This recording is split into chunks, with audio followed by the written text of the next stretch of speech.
തുടരുമ്പോൾ തിരുവനന്തപുരം മഞ്ചിയൂരിൽ ജൂനിയർ അഭിഭാഷകയെ മർദ്ദിച്ച സംഭവത്തിൽ പ്രതി ബെയ്ലിൻ ദാസിന്റെ ജാമ്യാപേക്ഷ ഇന്ന് കോടതി പരിഗണിക്കും. ജുഡീഷ്യൽ 1-ാം ക്ലാസ് മജിസ്ട്രേറ്റ് 12-ലാണ് ജാമ്യാപേക്ഷ പരിഗണിക്കുക.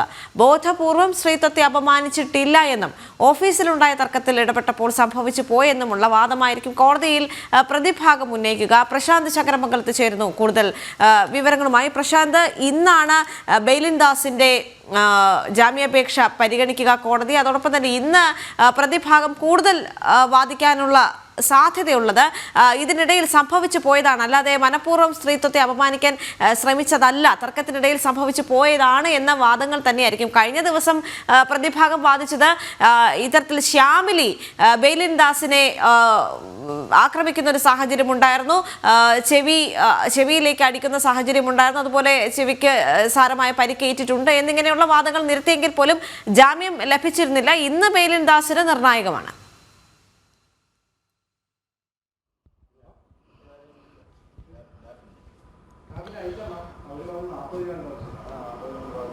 ദേവിക, മജിസ്ട്രേറ്റ് കോടതി 12-ആണ് ഇന്ന് കേസ് പരിഗണിക്കുന്നത്. ഇന്നലെ 11-ആയിരുന്നു, ഇന്ന് 12-ആണ് കേസ് പരിഗണിക്കുന്നത്. ഇതിലെ വിധിയാണ് ഇന്നുണ്ടാകുക. കഴിഞ്ഞ ദിവസം ഈ മജിസ്ട്രേറ്റ് കോടതിക്ക് മുന്നിൽ ചില വാദഗതികൾ മുന്നോട്ട് വെച്ചിരുന്നു ബെയ്ലിൻ ദാസ്. അതായത് താൻ തന്നെ മർദ്ദിച്ചത് കൊണ്ടാണ് മർദ്ദിച്ചത് എന്നടക്കമുള്ള കാരണങ്ങൾ പറഞ്ഞുകൊണ്ട് ചില വാദഗതികൾ മുന്നോട്ട് വെച്ചിരുന്നു. മാത്രമല്ല അതിൻ്റെ മെഡിക്കൽ സർട്ടിഫിക്കറ്റ് അടക്കം കോടതിയിൽ സമർപ്പിക്കുകയും ചെയ്തിരുന്നു. തുടർന്നാണ് ഇന്നത്തേക്ക് ജാമ്യാപേക്ഷയിൽ വിധി പറയുന്നത് ഇന്നത്തേക്ക് മാറ്റിയത്.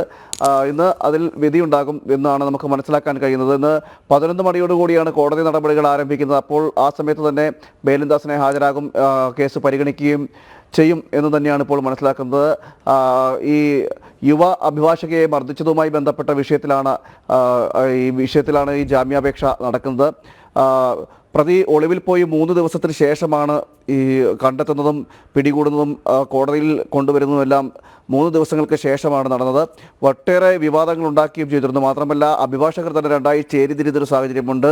ഈ ബെയ്ലിൻ ദാസിനെ അനുകൂലിക്കുന്നവരും അതോടൊപ്പം തന്നെ പ്രതികൂലിക്കുന്നവരുമായ ഒരു വിഭാഗമുണ്ടായിരുന്നു. മാധ്യമപ്രവർത്തകർക്ക് പോലും അവിടെ നിന്നുകൊണ്ട് സ്വച്ഛന്തമായി നിന്നുകൊണ്ട് വഞ്ചിയൂർ കോടതി പരിസരത്തോ വഞ്ചിയൂർ പോലീസ് സ്റ്റേഷൻ്റെ പരിസരത്തോ നിന്നുകൊണ്ട് മാധ്യമപ്രവർത്തകർക്ക് പോലും ഈ വിഷയം റിപ്പോർട്ട് ചെയ്യാൻ കഴിയാത്ത സാഹചര്യം ഉണ്ടായിരുന്നു. കഴിഞ്ഞ ദിവസവും ഒരു മാധ്യമപ്രവർത്തകന് നേരെ അഭിഭാഷകരുടെ തെറിവിളിയും ആക്രമണമൊക്കെ ഉണ്ടാകുന്ന ഒരു സാഹചര്യം, കയ്യേറ്റ ശ്രമമൊക്കെ ഉണ്ടാകുന്ന സാഹചര്യമൊക്കെ ഉണ്ടായിരുന്നു. ഇങ്ങനെയൊക്കെയാണ് ഈ അഭിഭാഷകരുടെ ഒരു സ്വഭാവ രീതിയും. ഈ കേസിൽ അഭിഭാഷകൻ തന്നെ കുറ്റക്കാരനായതോടുകൂടി അതിൻ്റെ ഒരു പശ്ചാത്തലം കൂടി മാറുന്ന സാഹചര്യം കൂടി. എന്തായാലും ആ ബെയ്ലിൻ ദാസിൻ്റെ ജാമ്യം ബെയിൽ കിട്ടുമോ ഇല്ലയോ എന്നുള്ളതടക്കമുള്ള കാര്യങ്ങളാണ് ഇനി പരിഗണിക്കുന്നത്.